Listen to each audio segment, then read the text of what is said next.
relatable. Just for black folks, like just seeing black folks in a different so did way. you see the part where it's her birthday? Insecure. Big girl? No. 3, 2, 1 podcast. Oh, yeah. And Lawrence is throwing 63. The shit out. And the blood walks up and he's like talking, we gonna watch the Bird Birds. Yeah, the Bird Birds. And she said, was no, like, Daddy. Her daughter was like, we're gonna watch the Bird Birds. She said, no, Daddy, the Bird Birds. This is the Blood House. This is the Bird Birds. All right? Everything was with a B. And he was like, so you boo? And he was like, yeah, I'm cool. And he looked at him like, nigga, what? And he's like, I mean, boo. I'm boo. Then they ended up getting rid of their couch. He said, what y'all gonna do with that couch? Yeah, that couch. on the episode, he's funny. Like, that nigga's funny. So on the... I'm not gonna give it away, but excuse me.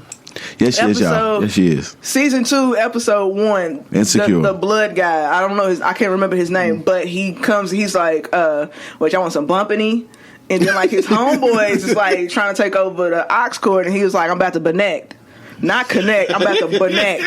So he said all of these shits with a B. Everything's with the B. Banging back, big and boo. Yeah.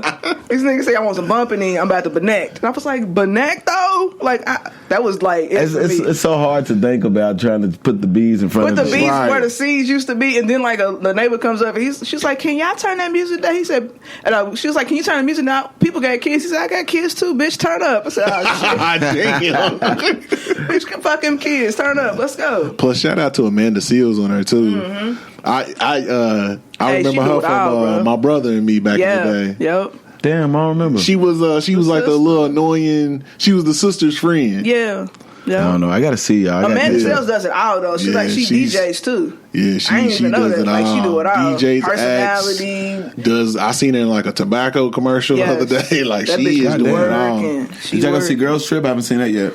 Let me tell you something about Girls Trip. It was fucking phenomenal. I laughed the whole time. Like, it's really funny. Y'all should check it out. It's not one of them just for girls. Said it was like tears laughing. It's like I was in there screaming because Tiffany Haddish, that's the breakout star. And she's funny as fuck. Fucking hilarious. Damn. Let me tell you something. She just got a Showtime comedy special too. Yeah, that ain't even her first though. Like she's had one on her first stand up. I think it was on Comedy Central. You're not comedians. I'm glad it's a new one, man. You know, you need a new one every once in a while. I hope she gets under Kevin Hart and he chose the game of and like she's to get funny. money. Her story is so serious. It's serious, but she turned it like she literally did what Biggie would say, turn a negative into a positive. So she made all the bad shit that was, shouldn't have been happening to her at that age and point in her life. She made it into a positive, and she made it funny. Like she found the funny within the negative. So that's what makes her story and her as a comedian so dope. Because that's hard to do. I seen the preview. She was riding on the front of a nigga on a bike. Yes. She's like, "Oh, I think I'm pregnant. I'm gonna call you later." Like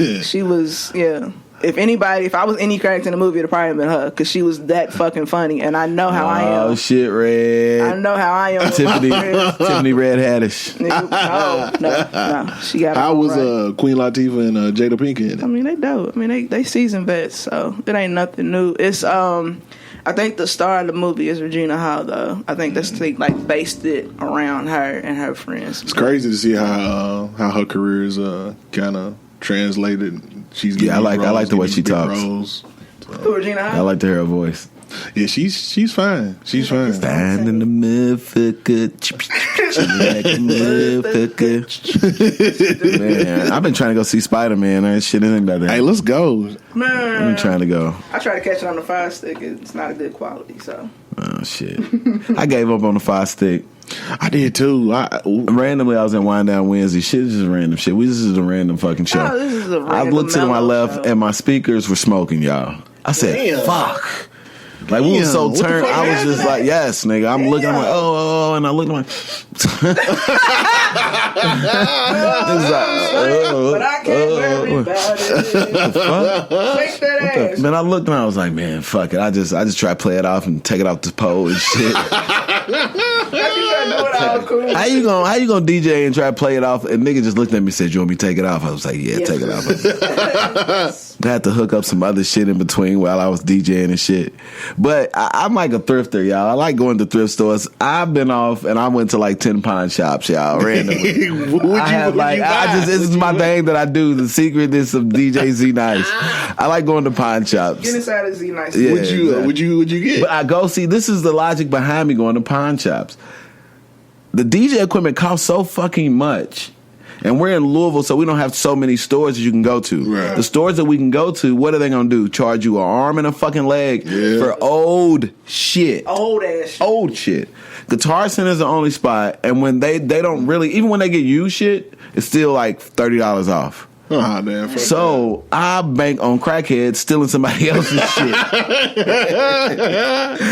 Excuse me, y'all. I'm sorry. I'm just saying. Hopefully somebody else steals somebody else's shit, and then they pawn it, or somebody's down bad. Whatever. I'm sorry for your luck, but I'm gonna come right in and buy that shit from you. You know what I'm saying? And maybe I don't know what maybe, but I need it. You know what I'm saying? So I went to a few. Because like back in the day, I needed a mixer, and the mixer was like $1,000.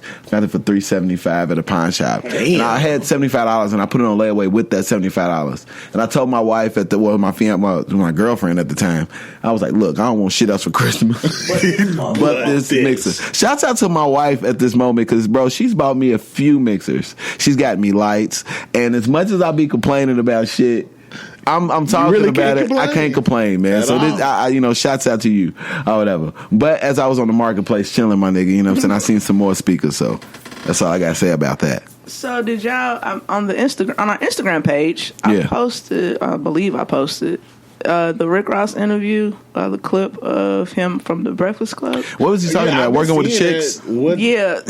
I don't know if it was because he was lit or what the case may be, or if this is how he really feels. But he basically was saying they asked him why hasn't he signed a girl? Yeah, because he was like he might try to stroke artist to MMG because he feels like he would try to fuck him. Yeah. So I don't. It was honest. It's honest, but it's like, do you honestly think because you put her on, and no, it, it's not even that. It's not even that. Power and money. It's just kind of like. It's so. I understand Red because Red has made me realize a whole lot with us working together. Yes. Respectfully, you know what I'm saying? Ways that I was like fucking straight womanizing, right? You know what I'm saying? I ain't gonna lie, I was like, shit, nigga. But hey, calm down. That's I'm sorry. Exactly, calm your ass down. But in this case, it's like I guess where me and Murph is coming from is like we could feel it, and then in his situation to where he is like. Of power, because he also, just not to bash him like that, he did mention a younger chick that he was working with, which was his homie's daughter or whatever else. I don't know if I'm saying her name. It ain't Breezy.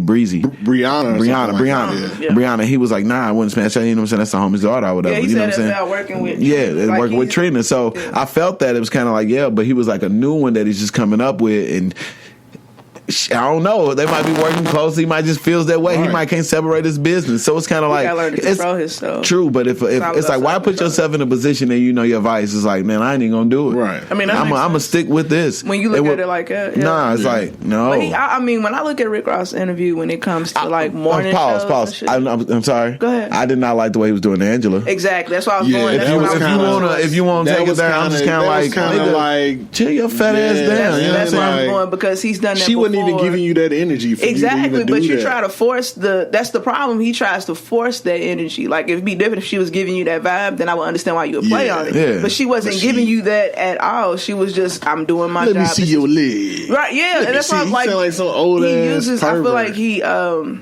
sexualizes women a lot.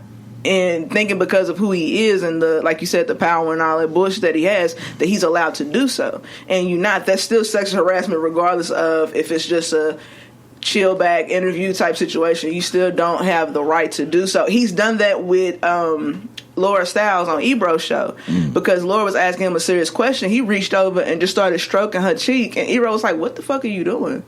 And that's what I like about the Ebro dynamic with him, because he protects Laura from niggas like that. So when somebody does something that's lightweight disrespectful, I'm doing my job. I'm asking you a question, but you trying to play me off by stroking my cheek. Like, nigga, I'm not a fucking dog. Like, don't stroke my face. Like, answer the question. Don't try to deflect. And that's what I like about, like I said, Ebro's show. He does that for Laura. On Breakfast Club, Charlamagne and Envy do not come to Angela's rescue at all. And I think that's fucked up as men. If there's a woman in the room and you see another nigga disrespecting a woman, it's your job, especially if that's your friend, coworker, whatever the case may be. You supposed to step in and be like, hey, calmly. I ain't saying you gotta be this, hey, motherfucker, back. Like, nah, but hey, bro, chill on out on that. Like, you ain't gotta You ain't gotta do it. I would hope you two motherfuckers would do me like it instead of saying like, because we know you know what I'm saying? It's like straight, but whatever. I ain't gonna lie, call me whatever, but I ain't out here protecting the hoes. I don't know what the fuck they be doing in here. But if they my peoples, I know. Because it's just in the sense how niggas is crazy now, you know what I'm saying? You don't know what them peoples got going on over there. Or whatever. But in an instant where it's like, you know, it gets too out of hand to where it's like, you know.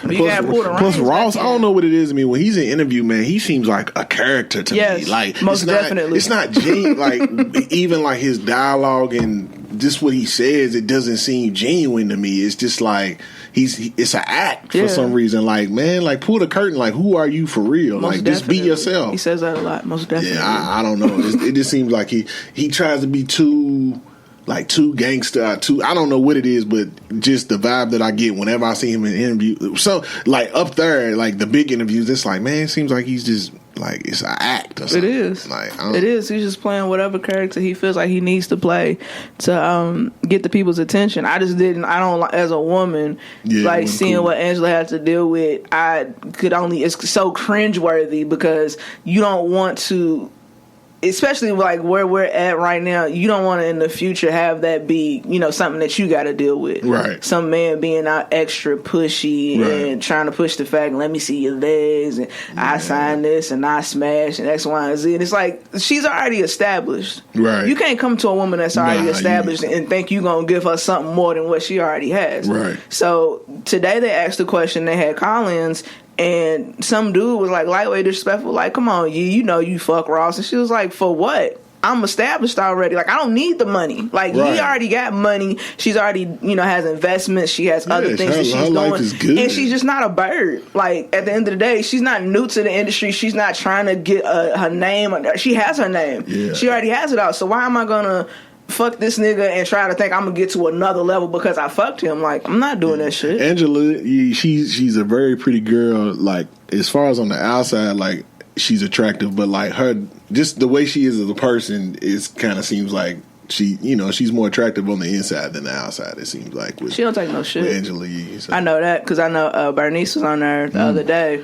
Man, what happened with that? Did she get burn? Like website lines like Bernice clap back at Angela Yee. Because it went that damn deep. So the initial how it all started, Lala was on there I think last week or early this week. I can't remember. I think it was last week, and she was asking. I think she has like executive producing some show. Lala is bartenders and other, like, from major cities that seem to be popping, and I think Bernice is one of the bartenders. So you asked the question, like, does Lala hang out with the girls from the show? Not saying that Lala's like above them, but she's just like, do y'all? I know y'all work together, but do y'all hang out outside of working together? Right. And so I think the word was video vixens and bartenders. I think I don't even remember if Yee said that. I don't think she did. But Bernice she was like, basically she felt like Yee was trying to downplay their position, like Lala was better than them. But if you was a bartender, Bernice, then that's your title. Like, that's not beneath. That's not below. That's who you are. And she came up. Yeah, like she came up like a motherfucker. Hell yeah. And you was a bartender. That's not disrespectful. That's what your job was. That's how people know. And she's a lot older than I thought too. Yeah, she got a 21-year-old daughter. She got a 21-year-old daughter. So and she had when she was 15. So she's got to be like 35, 36. Damn, she's cold. She's cold to be dog. Like, she does not look 35, 36 years old. I did not know she was that old. Like, so when everybody was making all those big, articles that she clapped back, it wasn't that deep. Excuse me. What Yee said is what she said. She wanted, and Yee told her, she was like, I don't think I said that, but okay. And that's why it's hard to argue with Yee, because she don't get back with you. Yeah, she don't. Like, she'll just blow it off like, nah, I ain't fucking with that. Yeah, because she came and shell trapped that shit. Yeah, and she was like, you ain't about to use nobody me for... can bait her. Yeah, she was like, you're not going to use me for a love and hip-hop clip like that. That's not happening. Right. So Yee just shut down. And that's another... and then, again, Charlamagne and Envy did not even try to remotely come for her defense at all. They just literally played her back. Like, with everything. If it comes to Yee, they play the back. They like, whatever you want to do.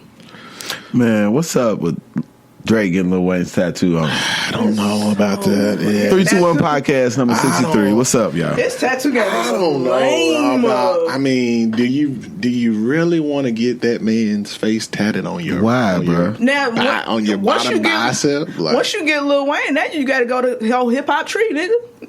You already started. Yeah, you gotta get Nas, you gotta get Dre. I mean, you gotta get Jay. You gotta get motherfucking. he got a Leo on him right now. He got Sade. He got.